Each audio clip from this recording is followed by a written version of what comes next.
Bonjour à tous, ici Loop. Ça fait longtemps qu'on s'est pas vu, mais c'est bon, je suis de retour. Disons que j'avais pas de travail, donc pas trop de motifs de faire des vidéos. Et le jour où j'ai trouvé un travail, je voulais me consacrer à fond dans mon travail, donc je faisais pas de vidéo non plus, mais c'est bon. Je suis de retour, hein. J'ai trouvé la motive, j'ai plein de bonnes idées, donc sans plus attendre, allons-y.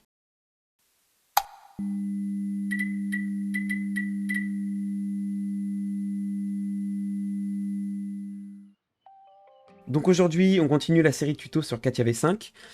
Et aujourd'hui, on s'attaque à des éléments très importants qui sont les éléments de référence, point, droite et plan. Alors tout d'abord, nous avons le point par coordonnées.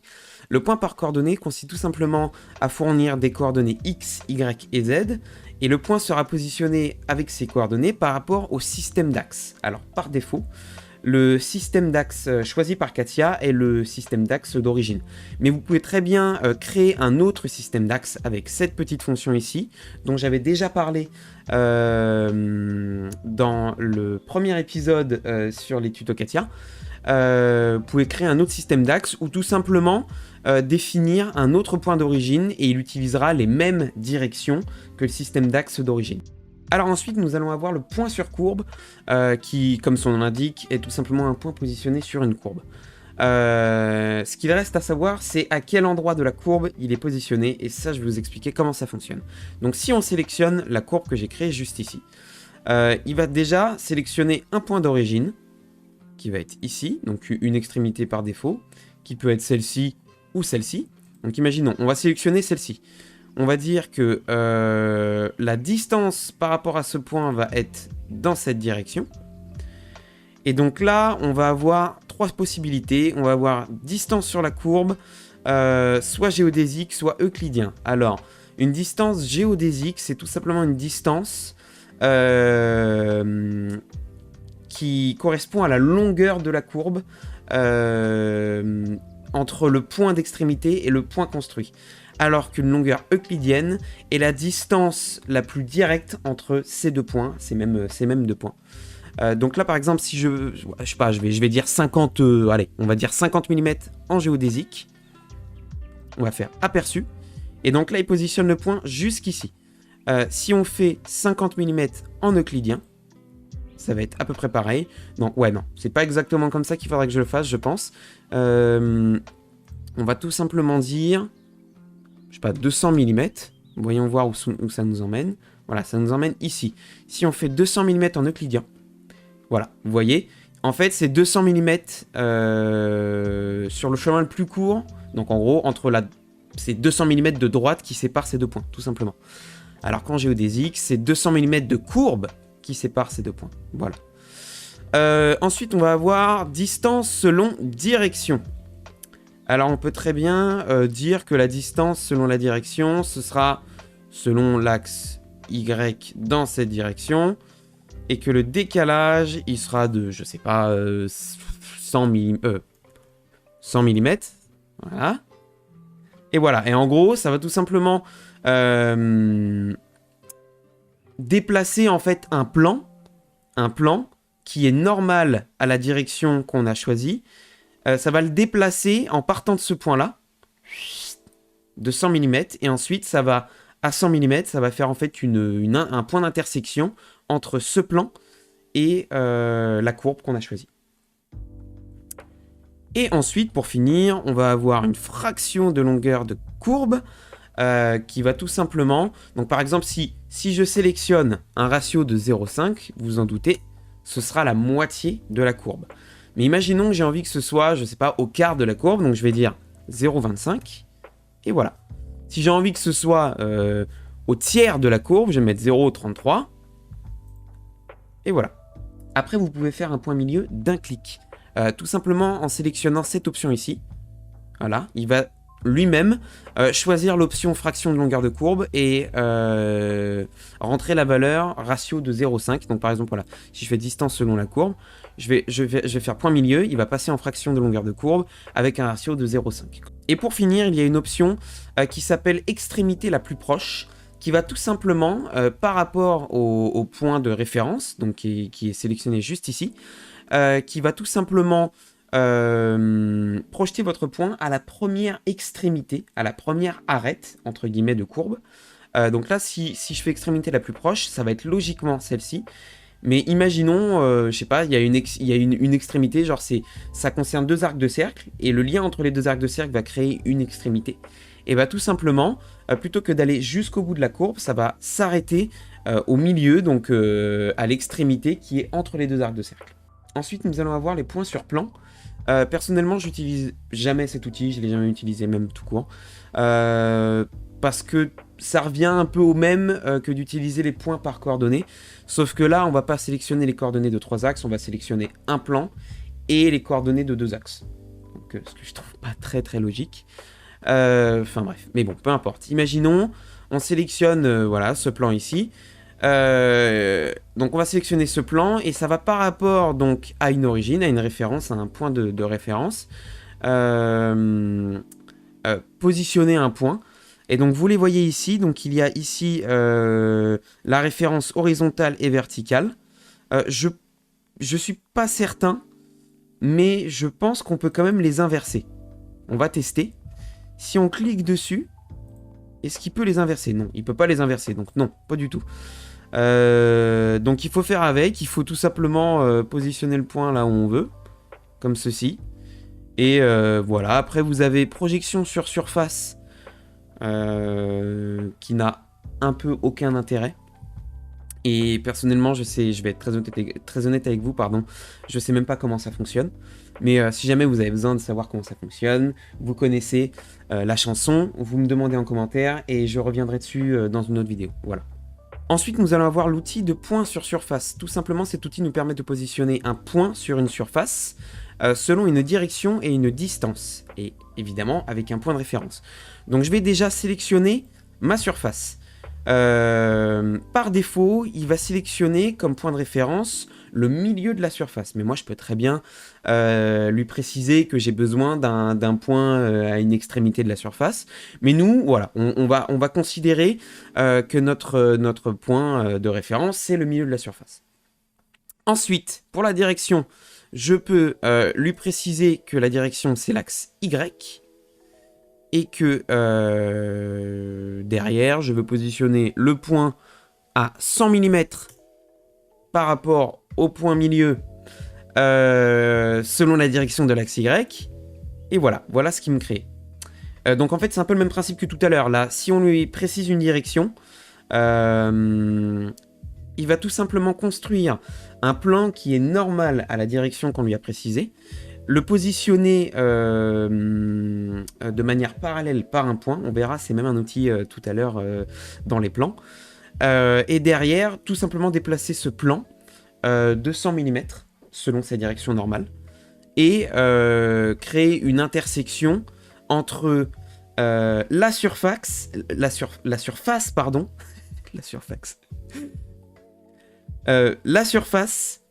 le plan et la direction qu'on a précisée. Voilà. Alors ce prochain type de point est assez simple parce que tout simplement il permet de construire le centre d'un cercle, d'un arc de cercle, d'une sphère ou d'une ellipse. Tout simplement en sélectionnant l'élément concerné. Moi pour l'exemple j'ai créé un cercle et donc voilà, si je le sélectionne, et ben, il va me créer un point au centre de ce cercle. Je fais OK. Et voilà, donc là j'ai pu extraire le point d'une géométrie circulaire ou sphérique ou d'un arc de cercle ou d'une ellipse, enfin voilà, vous avez compris le principe. Ensuite, nous avons les points tangents sur courbe. Alors, le fonctionnement de ces points est assez simple, parce que ça va tout simplement être... ils vont être... En gros, les points, il peut y en avoir plusieurs. Il peut y avoir plusieurs éléments, parce que ça va être l'endroit où la courbe en question va être tangente à la direction que l'on a précisée. En l'occurrence, on peut déjà à l'œil nu voir à quel endroit notre courbe sera tangente à l'axe Y, par exemple. Ça va être à cet endroit-là et à cet endroit-là. Et donc, vous voyez, si je sélectionne ma courbe et la direction, il crée deux points ici. Tout simplement parce que si on crée une droite donc, qui passe par ce point-là et qui suit la direction que nous avons précisée ici, cette droite sera tangente à la courbe en ce point. Voilà, tout simplement. Et maintenant, le dernier type de point proposé par le part design est un point positionné entre deux points. Alors, moi j'ai créé, voilà, au pif 2 points dans l'espace, là. Je vais sélectionner mon premier point, ensuite mon deuxième point. Et en fait, ça va être une histoire de ratio, un peu comme tout à l'heure avec l'outil de point sur courbe. Donc là, si je fais point milieu, ça va tout simplement le positionner à mi-chemin entre les deux points. Si je mets, disons, 0,2, voilà, ça va le mettre à 0,2, donc à 2 dixièmes de la distance qui sépare les deux points. Mais je peux très bien inverser la direction, donc plutôt que ça parte du point 1, ça va partir du point 2. Voilà, de cette manière. Et vous pouvez très bien avoir un support, donc un plan. Je pense que c'est un plan, mais là, en l'occurrence, on n'a pas de plan qui est créé qui est créé par rapport à ces deux points, donc on va pas s'en servir. Mais si jamais vous avez besoin d'utiliser un support pour cet outil, ce que je trouve pas très utile, vous pouvez. Enfin voilà.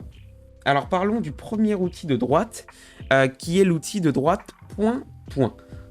Comme son nom l'indique, ça consiste à créer une droite entre deux points. Mais il y a d'autres petites subtilités dans cette boîte de dialogue dont on va parler juste après. Mais commençons par sélectionner nos deux points, le point 1 et le point 2. Comme vous pouvez le voir, il crée tout simplement une droite entre ces deux points. Mais imaginons, on a besoin que cette droite commence quelques millimètres avant le point 1 ou qu'elle se finisse quelques millimètres après le point 2. Dans ces cas-là, il va falloir sélectionner une valeur de début. Imaginons, on met 3. Et bien comme vous pouvez le voir, il va commencer 3 mm avant le point 1. Et on a envie que ça finisse 5 mm après le point 2, donc le point de fin. On va tout simplement, voilà, positionner 5 mm et on voit qu'il arrive à prolonger la droite selon la même direction, 5 mm après le point 2, donc le point de fin. Ou alors, vous pouvez très bien sélectionner jusqu'à... Donc imaginons, notre droite, elle est ici. On enlève la longueur que l'on a définie pour le début. Et on peut très bien dire, je sais pas, que la droite, elle va, disons, le début, en fait, il va jusqu'au point, voilà, ZX. Disons, il va jusqu'au point ZX.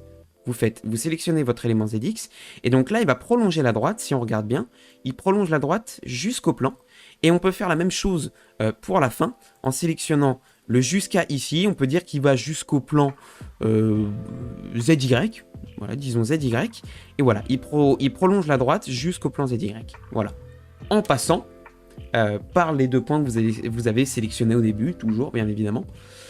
Et ensuite, dernière petite option, ça va être les types de longueur. Donc si vous sélectionnez l'option longueur, ça va vous laisser le choix de définir un début ou un élément limitant, donc un jusqu'à.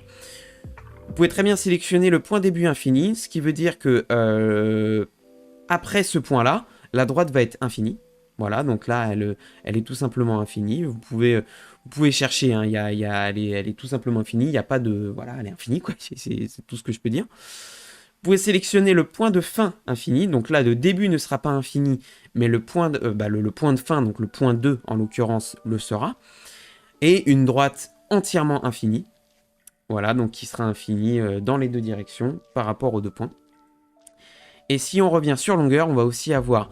on va pouvoir enlever la sélection à cet endroit-là et enlever la sélection à cet endroit-là. Et si je mets un point de début à 3 mm et que je fais extension symétrique... ah non, pardon, c'est pas un point de début, donc c'est un point de fin. Mais il va faire la même chose dans les deux directions, comme vous pouvez le voir là. Voilà, en extension symétrique, tout simplement. Ensuite, nous allons avoir la droite point direction.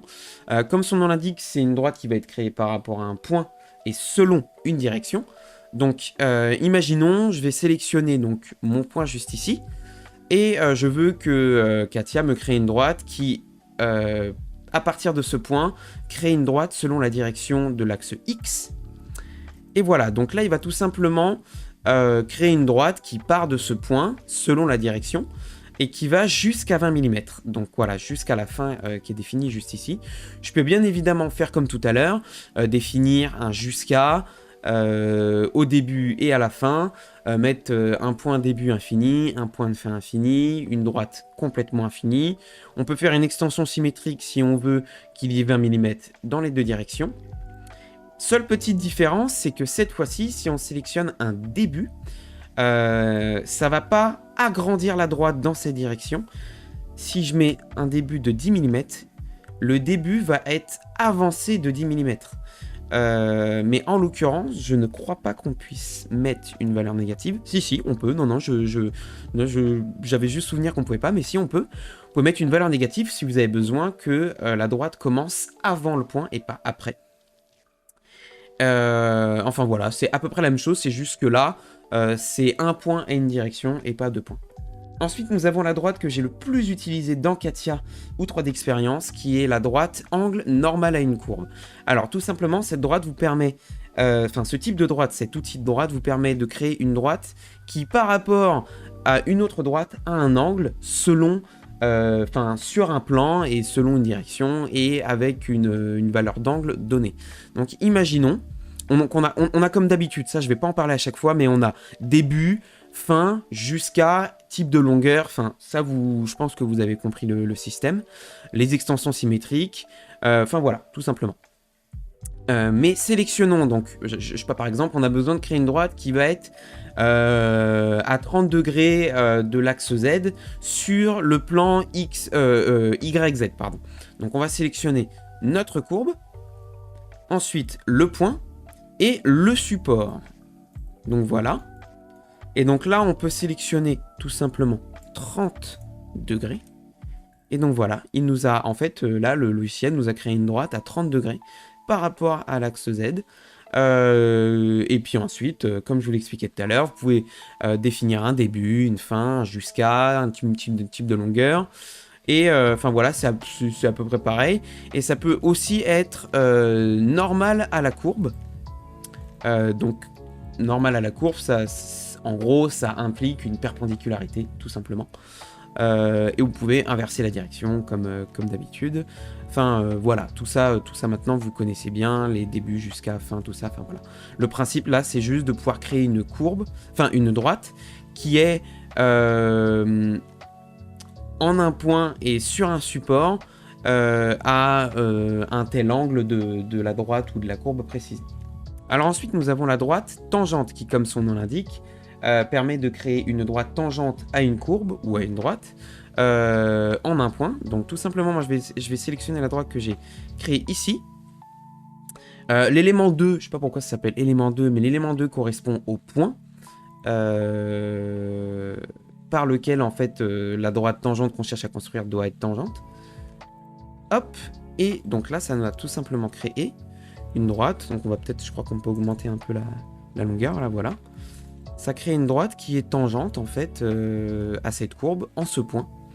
Et puis vous connaissez évidemment début, fin, jusqu'à, type de droite, extension symétrique, fin, voilà.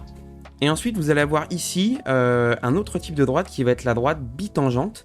Alors tout simplement, ça va à partir du point que vous avez sélectionné, étirer une droite jusqu'à un endroit où en fait la droite peut être tangente à la courbe sélectionnée. Ce sera évidemment pas tangent au niveau du point que vous avez sélectionné, mais là c'est tangent au point que ça a créé ici. Donc si on regarde, voilà le point qui est ici. Donc cette droite là, en ce point ici, est tangente à la courbe sélectionnée. Voilà. On va pas se mentir, c'est un outil un peu inutile, mais bon, ça existe. Ensuite, nous avons la droite normale à une surface par un point. Tout simplement, il vous suffit donc d'avoir une surface quelconque, n'importe, avec un point positionné dessus, quel que soit le point, ça peut être une extrémité ou un point que vous avez construit comme moi. Vous sélectionnez votre surface et le point que vous avez construit, qui moi en l'occurrence est le point milieu. Et là, le logiciel va tout simplement créer une droite qui est normale à la surface en ce point. Et évidemment, vous avez comme d'habitude possibilité de définir un début, une fin, un jusqu'à, un type de longueur, une extension symétrique, etc. Et pour finir, nous avons la droite bisectrice, qui fonctionne exactement pareil que la droite bisectrice dans l'outil d'esquisse. Il nous suffit donc de sélectionner deux droites, comme ceci, pardon. Et en l'occurrence, ça va créer par défaut un point d'intersection. Et ça va nous permettre de créer ensuite la droite bisectrice selon la direction que l'on précise. On peut inverser la solution, donc faire solution suivante, ça va nous permettre de sélectionner la solution qui est ici. Parce qu'évidemment, il y a entre deux droites, il y a deux droites bisectrices possibles. On peut sélectionner, donc, voilà, celle-ci. Et comme d'habitude, vous pouvez donc définir un début, une fin, un jusqu'à, un type de longueur, extension symétrique. Voilà, comme d'habitude. Alors maintenant, on va s'attaquer au plan. Le premier type de plan dont on va parler est le plan décalé. Alors, il suffit de sélectionner un plan de référence, en l'occurrence celui-ci, et de définir un décalage. Voilà, imaginons, on a besoin qu'il soit décalé de 50 mm du plan de référence. Et bah, ça va créer un plan décalé de 50 mm selon la direction positive de la normale au plan sélectionné. Vous pouvez très bien faire inverser la direction pour que ce soit la direction négative. Et voilà, assez simple. Ensuite, nous avons le plan parallèle par un point, qui, comme son nom l'indique, permet de créer un plan qui est parallèle à un plan de référence, passant par un point. Donc, on a besoin, je sais pas, par exemple, de créer un plan qui est parallèle au plan ZX par le point que j'ai créé ici. Et donc, vous voyez, il crée un plan qui est juste parallèle à ce plan-là, passant par le point que nous avons sélectionné. Voilà. Ensuite, nous avons le plan angle normal à un plan. Alors, il permet en fait de donner un angle par rapport à un axe de rotation à un plan par rapport à une référence. C'est assez compliqué ce que j'ai dit, mais attendez, je vais m'expliquer.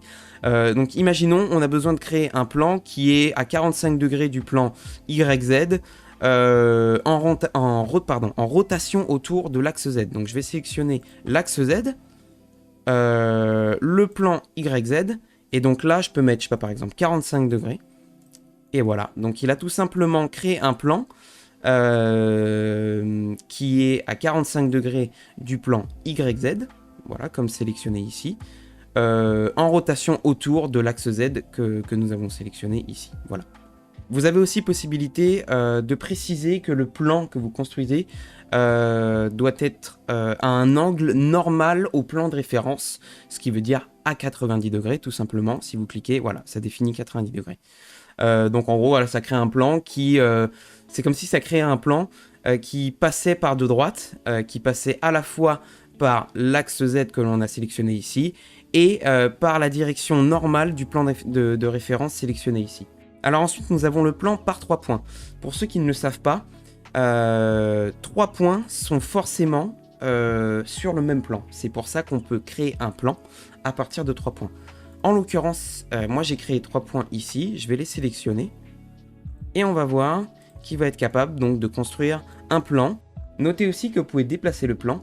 Et quand je dis déplacer le plan, je ne parle pas de vraiment le déplacer, je parle de seulement déplacer sa représentation graphique, comme ceci. Vous pouvez le positionner autre part, si vous voulez par exemple le positionner plus proche, je sais pas, de l'origine, vous pouvez le mettre là. Et voilà, vous voyez qu'il est plus proche de l'origine parce que juste vous l'avez déplacé. Mais pour autant, ça reste le même plan. Ensuite, nous avons le plan par deux droites qui suit un peu le même principe que le plan par 3 points, tout simplement parce que de droite, ça correspond plus ou moins à 3 points. Là, en l'occurrence, c'est complètement le cas parce que nous avons, pour les deux droites construites, nous avons un point ici et un point ici.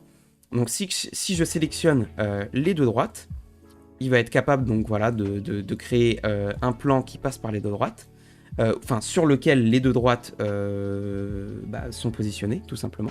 Et comme tout à l'heure, on peut le déplacer. Vous pouvez aussi préciser à Katia qu'il doit interdire les droites non coplanaires.